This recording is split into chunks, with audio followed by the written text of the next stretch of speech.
This is Wealthy AF, and what does it really mean to be wealthy? Is it just about the money in your bank account, or is there more to it? And today's guest is John and Melissa Reimer.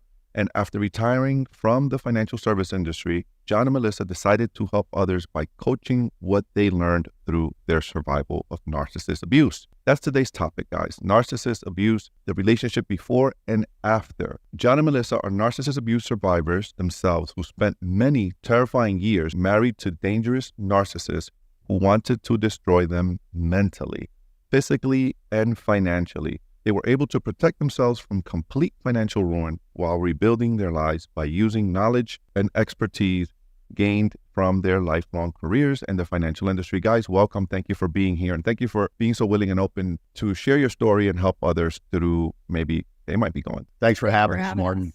So guys, why don't we start there? Why don't you start telling us that story? What is exactly narcissist abuse? Let's start there and then tell us your story of how you both experienced narcissist abuse in your previous relationships. Well, when I went through it, it was about 10 years ago, and I had no idea what a narcissist was. I just knew something was terribly wrong with my relationship with my husband. He was completely different than who I thought he was. And that's the problem with narcissists is if they showed their true colors right off the bat, no one would be interested in, there would be no victims, but that's not what they do. They basically become the perfect person for you by listening to what you want, what your feelings are, what's important to you, and they start mirroring your desires. When you first meet someone, you start talking a lot about your past, your future, what your goals are. The narcissist at the beginning of the relationship is all interested in all of that. All of a sudden, they're starting to talk about things that they did that match what you do, common interests, hobbies. All of it is a lie. That's the problem. So a victim is falling in love with a fake individual. This individual is just putting on a facade to lure their victims in, and it's always because they want something from that victim. It could be money, it could be status, it could be their home. They have a goal in mind to make their lives better by taking it from the victim. Unfortunately, by the time the victim is aware of what's happening, it's really too late. You're invested in the relationship. You've fallen in love with who you think is your soulmate. You might be married. You might have already had children. And then all of a sudden, gradually, that mask starts coming off. And that's what makes it so difficult for victims to leave, because they keep thinking the good person's going to come back.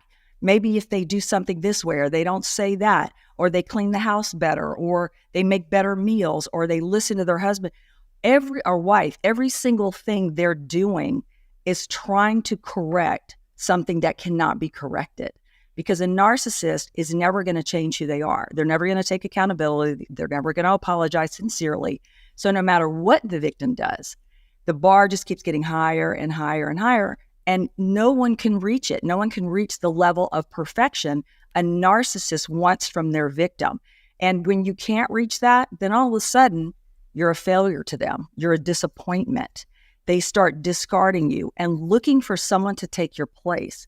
It's extremely devastating mentally, physically. They can be physically abusive. They can be very, very much so financially abusive. And what I mean by that, they want total control of the money. And so gradually they start transitioning the victim to either putting money in their account, working, handing over their paycheck. And little by little, the victim gives up their financial independence. You can't really do anything without money. And if your abuser is controlling it, you literally are stuck and controlled and bullied and threatened by a person who has all the control and you have none of it. So that's where John and I documented our steps. And I won't tell his story for him, but that's when I started journaling, because I really thought I was losing my mind with all the gaslighting, that lies. I saw a video you guys did about that you did about that, Melissa, where you guys did a skit where something about if you got a bank account and you confronted it with a skit, but you confronted the narcissist saying, "Hey, I've never seen this," and the narcissist was like, "Well, this is business, and just controlling the money, just to all of that, to your point. Yeah. Mark, you just brought up a great point about our skits. That's something that has made our social media platforms just kind of explode over the past year, because people, we do reenactment skits and show people really what the financial abuse looks like, or the mental abuse, which is great, the gaslighting, and all of these things. So people are like, oh my gosh, how did you get in my house? How did you know what was going on in my relationship? It's because we've been there. But we love to show people this is what really happens. And then we try to coach with that.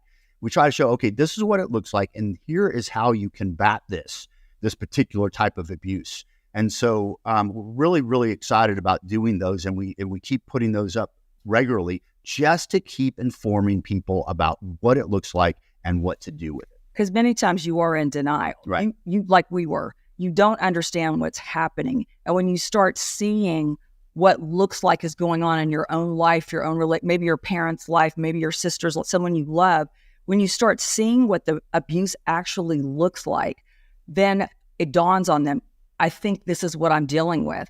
And once they accept that, that's when they're reaching out to us saying, okay, now what? What do we do? How do I get out of this if he's controlling the money?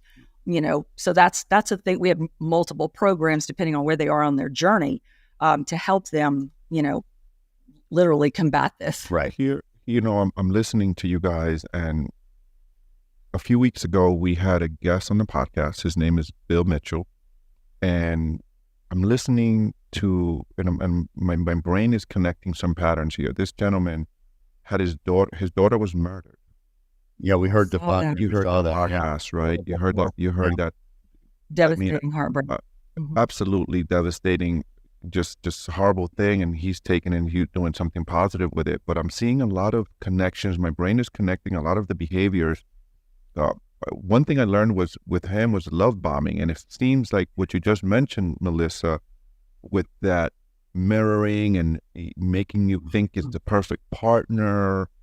I just learned that word a few weeks ago when I interviewed Bill, and I learned that terminology, love bombing, and it seems like that's part of the behavior. And this thing can get, if you don't identify that behavior early on, the worst of it can happen, which is unfortunately what happened in Bill's daughter's situation. John, would you share your story with us? Tell us what that was like for you as a man. Martin. Yeah. Mine was a little bit farther in the past, in the early 2000s. In 20 years ago, we had no idea what a female narcissist is or was.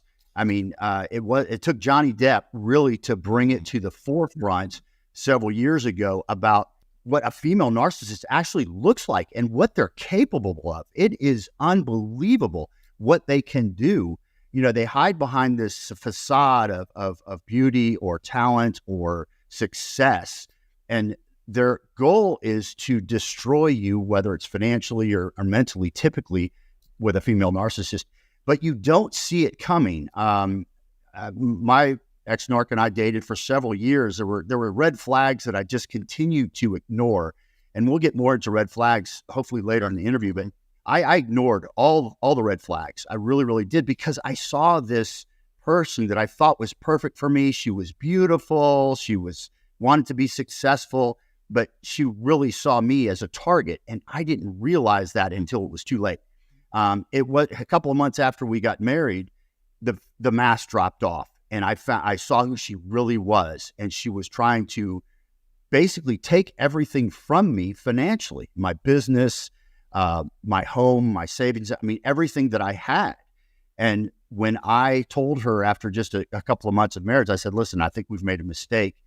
I think we should get a divorce. And that's the worst thing you tell a narcissist, that you're leaving, because then the war really begins. The smear campaign starts. She told everybody, my friends, family, that I was physically abusing her, which is a horrible thing for a man to have to go through, is trying to tell people that he really isn't. Tried to destroy my company. It was just unbelievable how much I had to pay her just to leave. It was basically extortion. And the thousands and thousands and thousands of dollars that I had to pay just for her to go away after just a couple of months of marriage with no kids, no physical abuse, no nothing. It was unbelievable. But I was a target. And again, we didn't know what a female narcissist was back then. We really, really didn't. And what women can be capable of if they're narcissists. It really is. And so we created a whole series on our social media platforms called the Female Narcissist series. And basically, it just shows what these people are capable of through the red flags to look for. Absolutely. Can you tell us what that cycle looks like in a woman? What were some of the things that she did that, you realized during those couple of months of marriages that you were like, whoa, wait a minute. And you mentioned above the surface a little bit. Can you go a little bit into more detail so that people can get the picture and see what that looks like?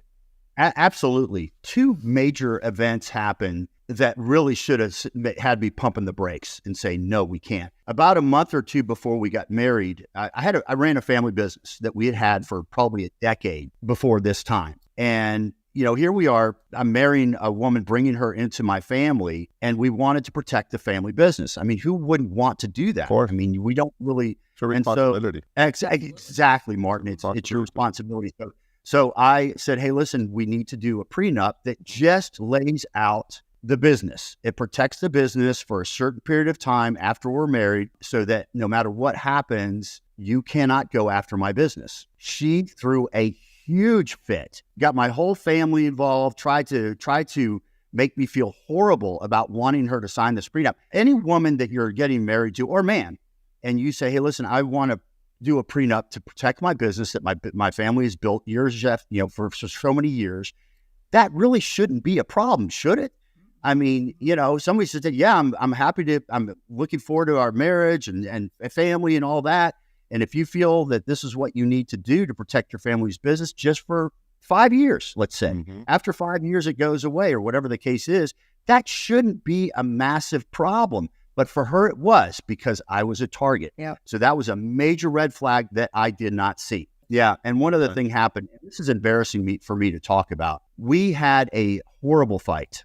She was just being belligerent. And so I locked myself into my bedroom, our bedroom, I should say. I just said, listen, just stay away. We just need to be apart from each other because it was getting bad. It was a bad argument. So I locked myself in the bedroom just to kind of let things calm down. About 10 seconds later, Martin, all of a sudden I see her foot come through our door, kicking the door open. Whoa. So at the time, I just thought I need to get the law involved with this. This is getting dangerous. So I picked up the phone, I hit 911, and then I hung up. I said, no, I'm not going to do that. Well, if you've ever called 911, you can't do that. So they sent the police to my house, and my brother lived down the street, so I had him come over and just so he could be there and support and just say, hey, listen, talking to the police. I was very calm, sitting in my dining room.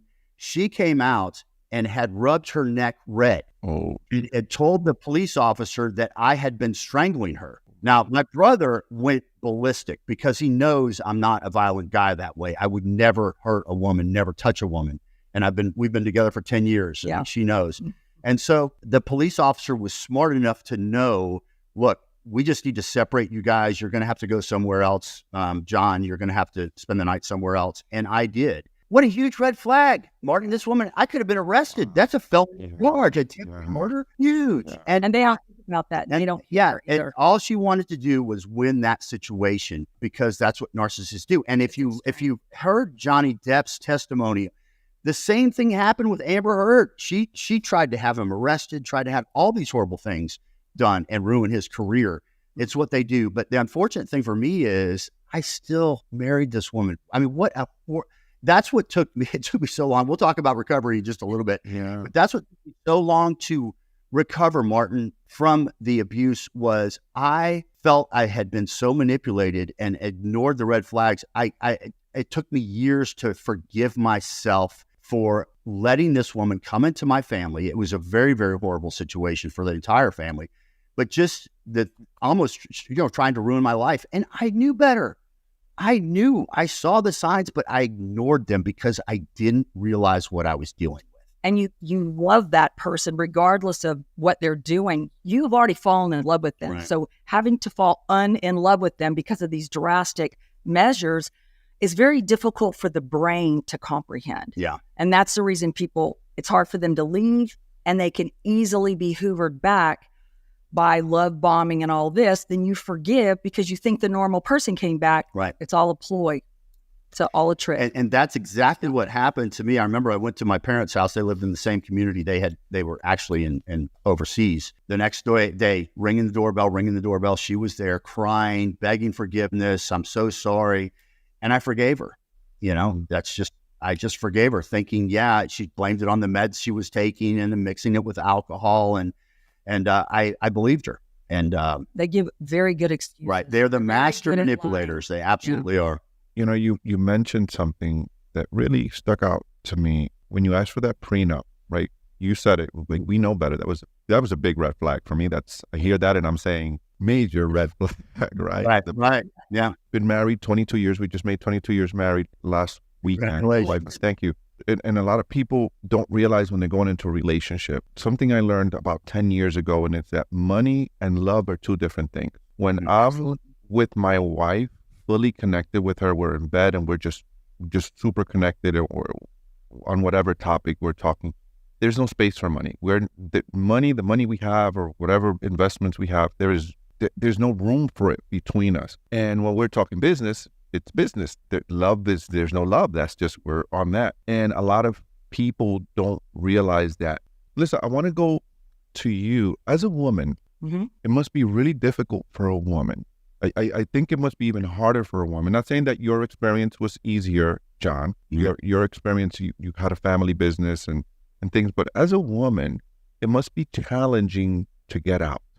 Women are so much more in tune to what's going on. Us men, we're out there getting it, providing, doing, and sometimes things just fly over our heads. But right. Women are so much more in tune with the underlying thing. Like, something's not wrong here. Something's wrong here. How do you get away? How do you get out safely? Yes, absolutely. And in my situation, I met him in church. And divorce recovery, and he was still married. Yeah, he was still married. Oh, I found out years later that he was still married, but his wife wanted a divorce, so he was. You're a narcissist, right there. Yeah. And they listened to your story. I had sold a company, so I was the one with the money. I was the one that had the house and money, and man, he just saw that as an amazing place to launch into and get his claws into me. So, but they play on your vulnerability. I mean, he was this major romantic person. I mean, doing all these gestures of romance, just taking me on these dates in a boat that wasn't even his. I didn't know it at the time. A lake house that was in foreclosure. He told me he sold it. There were all these lies I found out after the fact. But before that, I was falling deep. I mean, he knew everything that I liked because I shared it. I shared my heart with the small group in church. All of these people were my friends. He was the enemy. I just didn't know it at the time. So we had, dated a year, we're engaged a year, and then we got married. 6 months into the marriage, things started changing. Now, he had already convinced me to sell my home and buy a bigger home. And I did. It was in my name, my money. He was a entrepreneur, although I'm not even sure what that is because he just was so secretive about his business. But 6 months after we were in, something was wrong. I mean, he started... marriage? 6 months after marriage or date? Yeah, 6 months. And I'd known him for 3 years. Okay. 6 months after marriage, he started mistreating my son from previous marriage.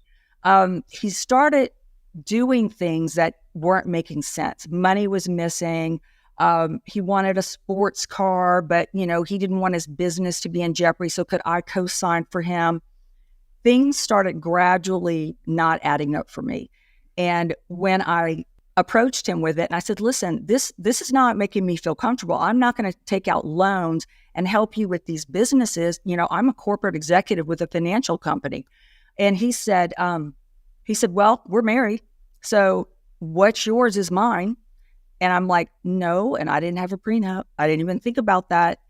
And from that moment forward, his entire plan was to get as much from me as he could. I mean, stealing money from my accounts, telling me he was doing repairs on the house. I would write the check to him because he was managing it. Mm-hmm. And then the repairs didn't get done, but the money was gone. So getting away from him, the only thing that got him out of my home because I asked for a divorce. He said, well, then pack up and leave. I'm like, we're in my home. He goes, I don't care. I'm not leaving. You're the one that wants the divorce. You get out. I'm like, I'm not leaving my own home. So it basically turned violent over, the next month or two. And I called the police and I got a restraining order against him. That was the only way I could get him out of my house. And from that moment forward is when I was changing the locks. I was putting in cameras. I mean, I was really afraid of him. I mean, physically afraid of him just because of the things that he did. I mean, he called the police on me, said I was trying to kill him, said I was trying to kill him with a knife and that he was hiding, actually using my cell phone. This is after he threw me out of a moving car. And so when the police got to the house, they were coming to arrest me. And I had a broken hand. He was drunk. And thank God they believed me and they took him away. But these are the things that they will do to destroy you and get what they want. It is never about the person. It's about what they can get from you. How did that abuse affect your self-esteem? And I'd like to get each of your perspective. Well, I'll start. It took me, again, years to recover. And that's why we created our 10-step recovery program to help others who have gone through this divorce. It's like any type of abuse that you've suffered, you have to figure out a way to recover from it. You're going to recover from it eventually. It's like, why don't we shorten this period so that it takes less time to recover? But my biggest thing, Martin, I myself for being manipulated. I'm a pretty smart guy. At least I believe I am. And business owner, things like that. And so I just felt like, how could I have been manipulated so easily? And I fell for all the manipulation and I just couldn't forgive myself. So the thing that helped me, Martin, the most was I got in a recovery group of like-minded men. It was like a divorce recovery because we didn't know what narcissism was back then. Mm-hmm. So I joined the support group, and that's where I really started to understand how to forgive myself. Other men telling me, look, John, this happened. You fell for these things. You just need to kind of forgive yourself and move on and put it in the rearview mirror. And that's why we've created a support group. It's an anonymous group on Facebook called the Victim to Warrior Method. Yeah. And it's chock full. There's over 1,100 members now in the support group. Just an amazing support group. You can't even find it on Facebook. You have to use a link in our bio. It's a very safe environment. And so people can go in there and really, hey, this is going on with me. This is going on. No matter where you are in your journey. Can you share that so people don't have to look for that later? Can you share that group?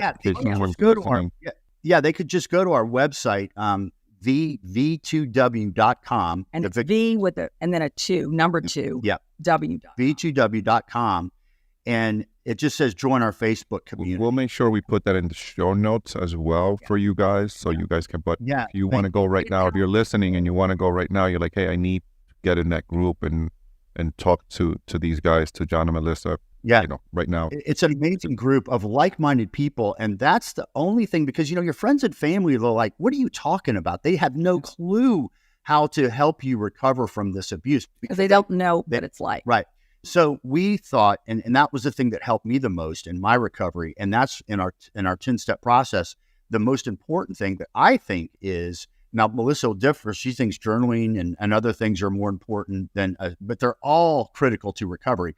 But joining a good support group for this is critical to overcoming the abuse. And that was what really, really helped me. But in our abuse recovery series, Melissa and I document the 10 steps that we use and put that together in a plan that if someone has suffered narcissistic abuse or really any type of abusive relationship, they can use these steps that include like meditation, physical activity, support group, journaling, all of these important things that you can do just to make yourself, finding your passion, all the important things to recover from the abuse that you've suffered.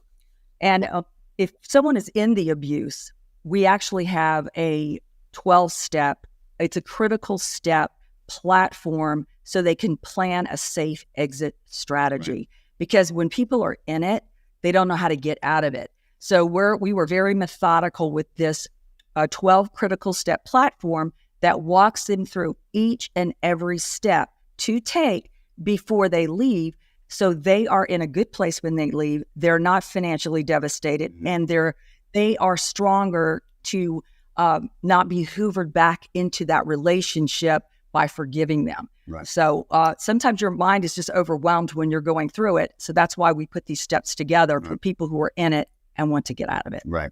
Melissa, what impact did it have for you as it pertains to your self-esteem? Well, I thought I would never, ever, ever get into a serious relationship or get married again. Next question. And I had a lot of first dates because then all of a sudden I would see a red flag, or I thought I saw a red flag, or it was like a red flag. And then they were like, well, how about another date? I'm like, no, I don't think so. Until I met John, who was introduced to me by a mutual friend of ours, someone who worked for me for 25 years. And John went to college with, knew both of us separately and knew, we were single. And he said, I think you guys would actually be perfect together. And that was after being single. John had been single for 10 years. I had been single for like 4. And it was that night. We met that night, and that was it. It literally, God was there because the spark was there. I didn't feel threatened. I didn't feel nervous. But we took 3 years before we got married, just making sure we were both comfortable with the relationship.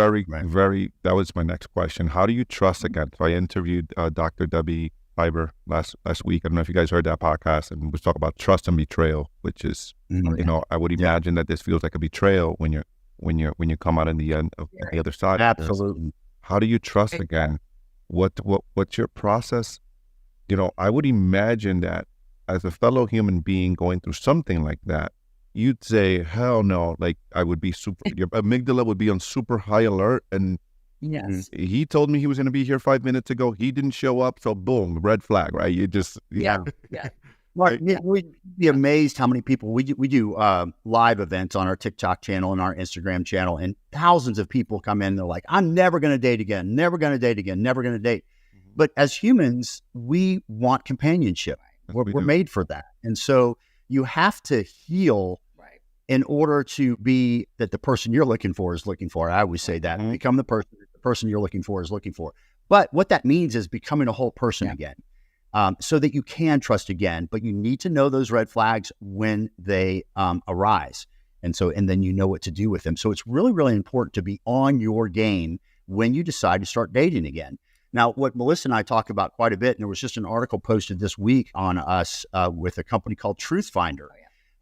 Just real quick about Truthfinder. If you're dating someone that you've met online, it's really, really hard to determine truth. Yeah. It's a third-party anonymous background check where you can really go in and find out, look, is this person still married?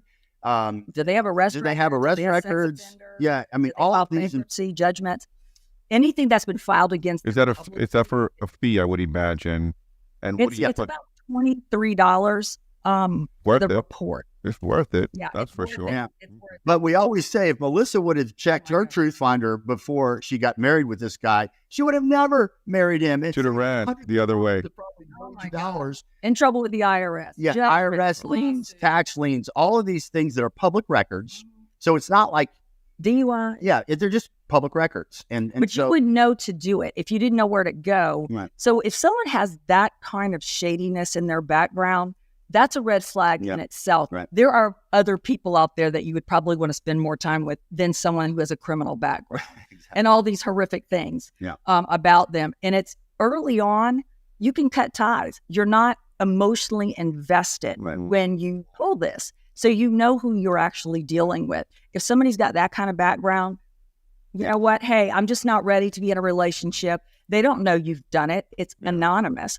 So you can just say, you know what, I thought I was ready, but I'm really not. Right. So it really is a multi-pronged approach, where you become resilient yourself, stronger yourself through your recovery, through the things that you do. You're not looking for someone to complete you. Right. You are a whole person. You can survive alone and be happy.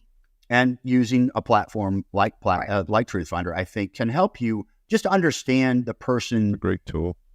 Yeah, it's a great tool. It really, really is. Amazing tool. Let's talk about red flags now, because I want to get into that, because I want to give people some meat and potatoes. I think throughout the conversation, you've given us a bunch of red flags, but let's lay them out for people. If your person is doing this early on, for sure, and I know you guys do skits on this stuff all the time on your social media, let's equip them with some things. What are those things that you guys would say are like for sure. These are the 5-10 things you want to look out for or look into more. Right. If the person that you just met starts to what we call literally future faking and mirroring, if they immediately start with, I've never met anyone like you, I have never felt this way before, you are so special, I feel like God put you in my life. Now, this is early on. This is like first, second date, where they start immediately imagining the future with you. They've taken what you've said, and, I would, one day we're going to have a condo on the beach. I love the beach. We're going to have a condo on the beach. We're going to have a boat. I could just see you with my kids. They would be so beautiful. When they start that fast into the pushing with the future, you're everything to them. You are too perfect to be true. That is a huge red flag, because in a normal relationship, people don't do that. They get to know each other. Tell me about yourself. Let me tell you about myself. So when they start immediately just bombing you with how awesome you are and how much they can see the future with you, as much as a woman or a man would love to hear that and believe it, that is a red flag. No one falls that quickly head over heels on the first or second date. That's when you pull away. When you pull away and they get a little angry or offensive, or they start texting you, then you dodged a bullet there. Yeah. Maybe some literally. Another red flag, how do they treat their friends and family? Narcissists typically don't have many long-term friends. They just can't keep their friends because everyone, they are. Yeah, everyone's a target. Everyone, they need to try to get something from everyone. So, do they have many long-term friends? If they don't, that's a huge red flag. But just how do they interact with their friends? And that's important. And more importantly, especially in Melissa's case, how do they treat their family? Yeah. I know that she had major problems with her ex. The way he treated his mom was such disrespect. Yeah, If you treat your mom with that kind of disrespect, how are you going to treat your spouse? 100%. So yeah, one of the first dates we had was Mother's Day. I just said, "Hey, we're having Mother's Day. Love for you to come along, meet my mom and all that." And I was lasered in. Yeah, she was really watching. You were looking for the red flags, weren't you? I was watching. Yeah, I was looking for it. It never happened. Pulled out the chair for her, kept her in the conversation. Yeah, no, he's very, very. His family's awesome. I couldn't ask for better in-laws. Yeah. So that's a huge red. So make sure that you're focusing on that, because they can't fake that. No, they can't. They can't fake their relationship with their family. If it's a strained relationship, if they're or they have no friends and they make excuses why they have no friends. Things that are out of the norm that you kind of sit back and go, well, that's kind of odd. Think about it. It is odd. Write it down. Can you give me an example of how they would treat their friends? So you gave me an example of how a narcissist would treat their mother. I know you said, John, they don't have any long-term friends, but you also said the way they treat their friends.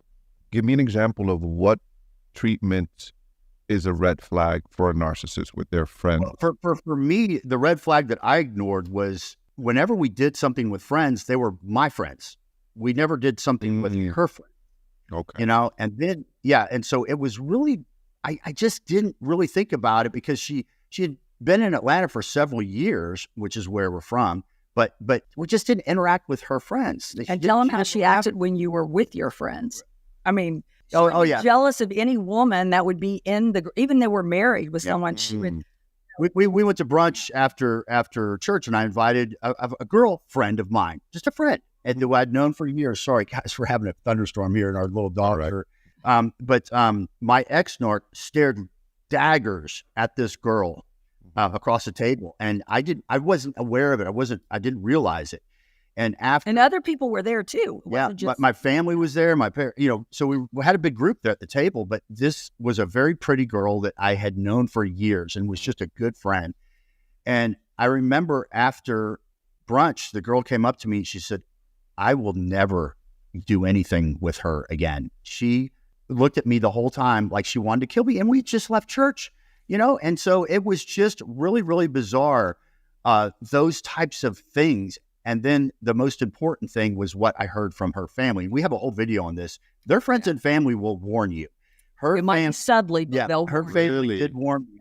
I was with her brother, and her brother one time told me, he said, you know what? She ruined every single family vacation we ever had growing up. And I'm thinking, that is really bizarre to hear. And of course, it was just conversation. So I didn't really put two and two together until it was too late, because every time we took a vacation after we were married, which was only once, our honeymoon, it was a horrible experience.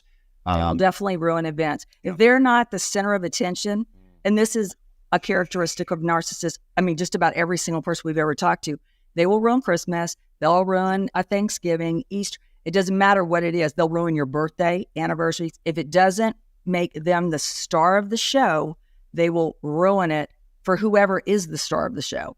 Yeah, in fact, we have a whole series on surviving the holidays with a narcissist, because it really is a survival, because it's all about they'll destroy it. Trying to make sure they don't destroy your holidays. Yeah.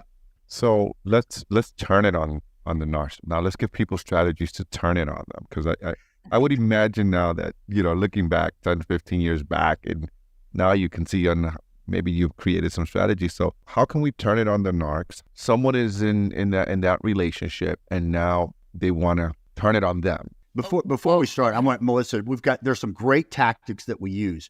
Want everyone to understand these are not cures. Yeah. These are just coping strategies, because there is no cure. Mm-hmm. Yeah, you're never gonna be able to fix. You're not gonna fix them. No, you're not. And they won't be held accountable, and they won't apologize, and they won't change. They might trick you into thinking that they're going to change. So when we talk to people and people ask us, what if we go to counseling? Would that help? The answer is no, it's not going to help, because they don't think anything's wrong with them. They think something's wrong with you because you have a problem with them. So they'll either lie to the counselor, they won't like the counselor, or they'll say you are the one that needs counseling, not me, because you're the one with all the problems. So it doesn't even matter what strategies you try to put in place to fix the narcissist. It's impossible. They can't be fixed. They don't want to be fixed. They literally think they're superior to everyone else. And so you just need to adapt to them. So we never, ever encourage someone to stay with a narcissist like long-term, like it's going to change. We can help them gradually get out of that relationship or out of that marriage by doing it very strategically and safely. It could take a while. But telling someone, yeah, go ahead and, just see if it gets better. No, it will never, ever, ever change. It will only get worse. So turning it back on them is actually leaving, blocking them, and staying gone.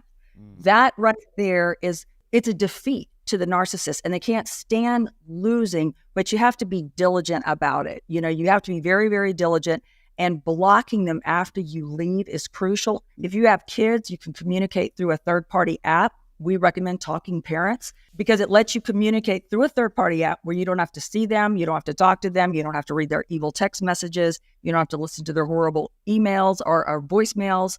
So you can co-parent with a narc. You just have to do it strategically. If you have no kids, leaving them and pretending you locked them in a safe and threw it into the ocean, and you also threw the key in there, that's how you have to think about that narcissist. They can never be part of your life again. But and Martin, I know you asked about coping mechanisms our strategies, let's say. We recommend, and we talk about gray rock a lot, is a great method because you can't win an argument with a narcissist. Okay. And it takes two people to argue.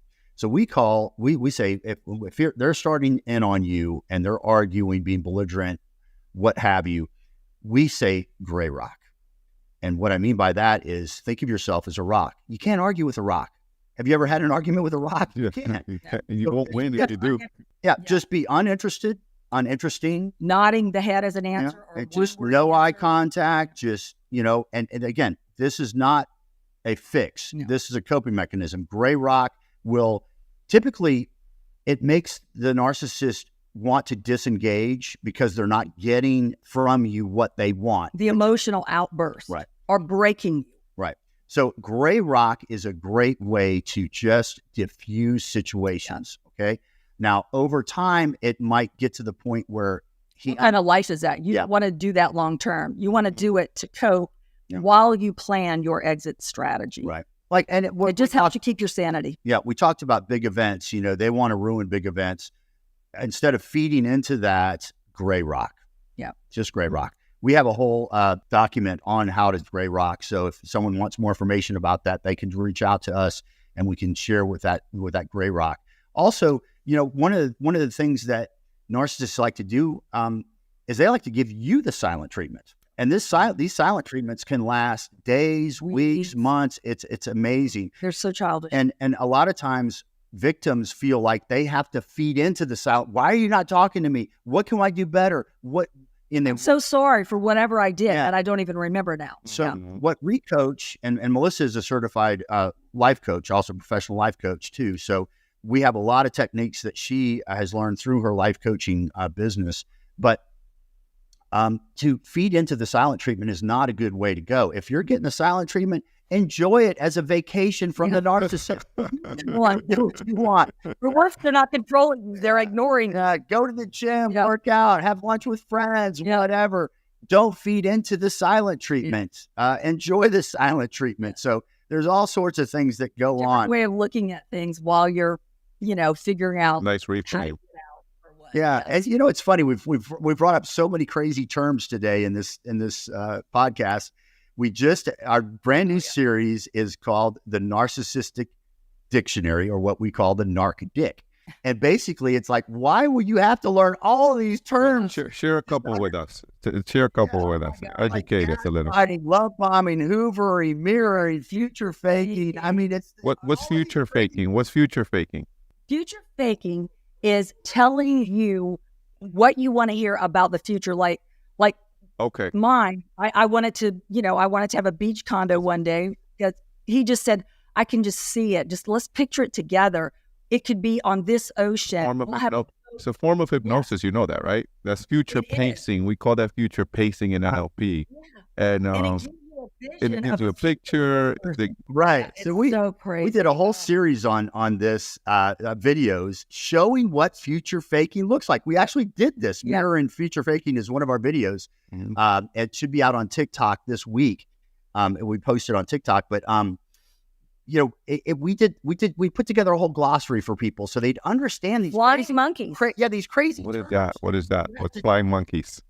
Flying monkeys, if you remember the Wizard of Oz, how she sent her little monkeys out to spy and grab, Toto and Dorothy. Flying monkeys are people that might be joint friends with the victim and the narcissist. Mm-hmm. But the narcissists are always so charming, so charismatic most of the time. People think they're just perfect outside of the house. They don't realize they're, Mr. Hyde inside the house. Wow. And so when you as a victim confide into a joint friendship, you might tell the wife, oh my God, this is what's going on. I don't know what to do. Something's crazy. Well, that wife tells her husband. That husband goes back and tells the narcissist. So now the narcissist knows you are talking about the relationship to someone else. So then they put a spin on the story about, well, she's having problems. She's she's taking antidepressants and she's drinking. That's why she's crazy. So then all of a sudden you, the person that's the victim, you start talking to that friend again. They're like, see, she's acting like this because she's drinking and she's mixing drinking. So then all of a sudden they think you're the problem. And so then they just kind of sit back and treat you differently. And then you have no idea why. But it's because you cannot trust. I'll say this. If somebody's friends with your narcissist, you cannot trust them. Right. That is not a person you want to tell anything to.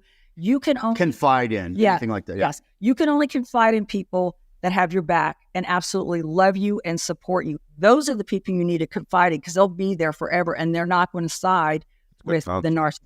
Very powerful. Very, very good. But so we put together a whole dictionary, like we said.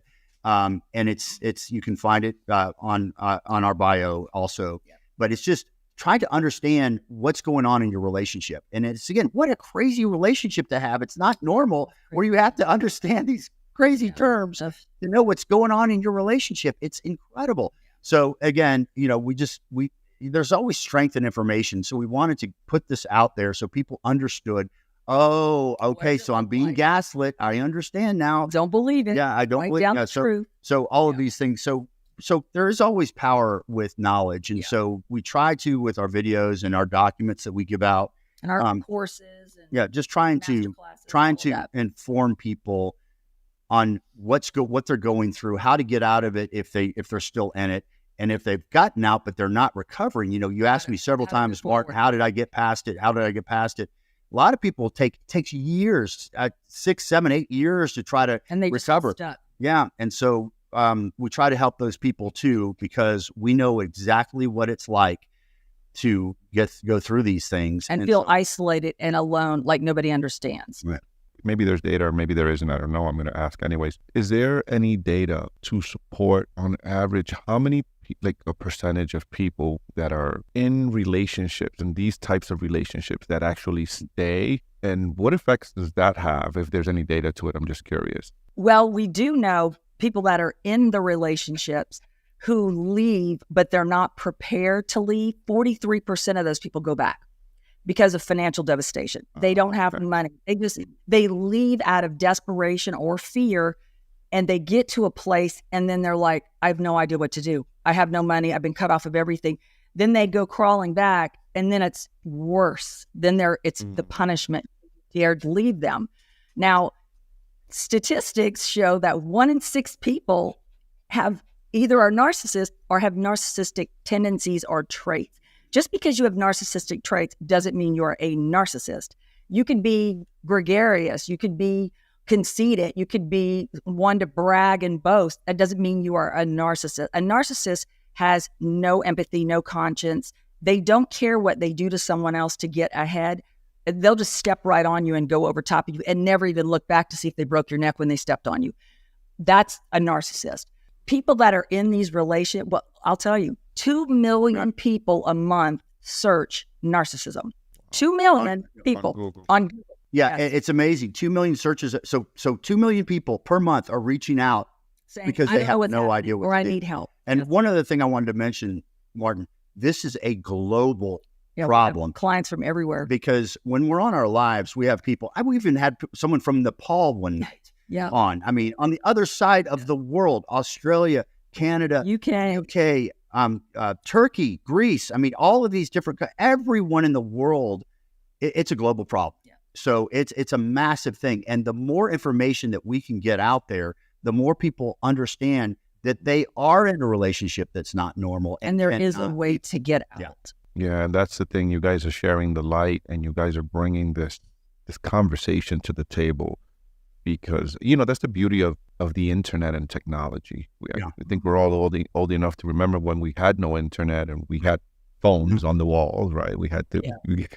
and now with the internet and even programs like this, and we could get information and educate people. Because how many people are out there that are hurting, going through exactly what both of you just said, and they're listening maybe to this podcast and saying, oh my gosh, that is my life. That is my partner. That is what I'm going through. Wow. Where would we have gotten that information 25 years ago, 20 years ago, right? Like how we wouldn't. 10 years ago. Yeah.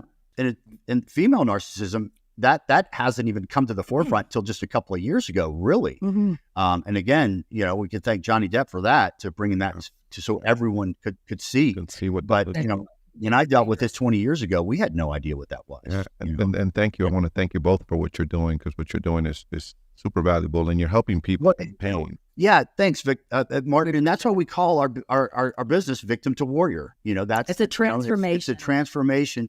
And you're absolutely right. We want to help as many people on the globe as we can to go from a reactive victim to a proactive warrior. That's beautiful. My final question, guys. Is there anything that I didn't ask you that I should have asked you, or that you didn't share that you should have shared, that would bring a tremendous amount of value to the audience or myself?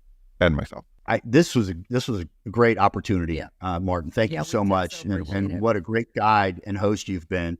I just want to let people know where they can reach us. If you're on TikTok, Instagram, Facebook, YouTube, we're Victim to Warrior. And you can just type in Victim to Warrior and find us, or V2W. It's just the letter V, 2, and then the W. or they can go to our website, thev2w.com, and all our resources are there, our Group recorded coaching, webinars, coaching, one-on-one calls with Melissa. There is no better person to help you in any form of a part of the journey that you're in than Melissa. She does one-on-one calls. She has clients that she's had for weeks and months that have transformed, going through divorces, helping them with their settlement process, recovery, leaving, wherever they are in the journey, but she does an amazing job with that. But we have all sorts of great, all sorts of great, and also one other thing I wanted to mention, Martin, our financial series. Again, Melissa's a 40-year veteran of the financial industry, but she also was a guest on Oprah Winfrey and Judge Penny's Sister Talk, where she coached thousands and thousands of women financial empowerment resources on how to build back their finances, how to protect their credit, how to become empowered and independent, so they don't have to rely on someone else for support. They can make their own decisions, because when you're relying on someone else financially, they're going to make the decisions for you. Right. So our financial series is 6 videos, all with Melissa, really coaching how to put together a budget, how to freeze your credit, how to put together emergency funds so you can leave. All sorts of great information like that. And it has downloads and a 47-page workbook, all sorts of great things to help people with. So, and I know that's really, really a lot of your audience too, with what you're doing. Love to have you back, Melissa, so we could just talk about that. Yeah, that would be great. And we can have a discussion about that. I think that would be really valuable for the audience to get that information and that perspective. So if someone is in a situation where they've lost their job or health problems or what have you, or have faced or gone through financial devastation and just don't know where to begin, how do I come back? It might not have happened from abuse. It could have happened from all sorts of different factors, the economy, who knows? But there's a way out. Yeah. And so we've created that too. That's a way to go from, being devastated financially to recovering from that and moving on and taking your life back. So we put those things together as well. Perfect. Thank you guys for coming on. It was my pleasure and honor to host you both and you guys sharing all of this wonderful information. Guys, if you're listening, you need to, and you know someone that is going through something like this. Maybe you've seen the sign. Maybe it's your sister. Maybe it's your cousin, mother, friend, and boss, whatever, right? You want to connect with these guys, go to their website. There's resources to help you. At least go and watch their content. I'm sure you'll get value just from that if you start there. But start somewhere. There's help for you. And if there's someone out there that you think that might be going through this, you might want to share this episode with them. Give them this resource. Help someone. Share it with someone that you think needs it, because we need to help each other. We need to help each other out. Especially, I would imagine it must be terrible. It must be a terrible experience to live with a narcissist. Just based on what you guys told me, it's a nightmare. Not a way to live. I mean, you cannot. Martin, that's the worst problem is the isolation. Yeah. You're completely isolated. And that's why we felt so strongly about building this business this way, was to help people, because when we went through it, we were totally isolated. Yeah. Giving people hope, giving people a way out of living a nightmare day in and day out. Yeah. So thank you guys. Really, really grateful for what you're doing. Really appreciate it, guys. Make sure you follow them. Thank you so much. Thank you so much, Martin.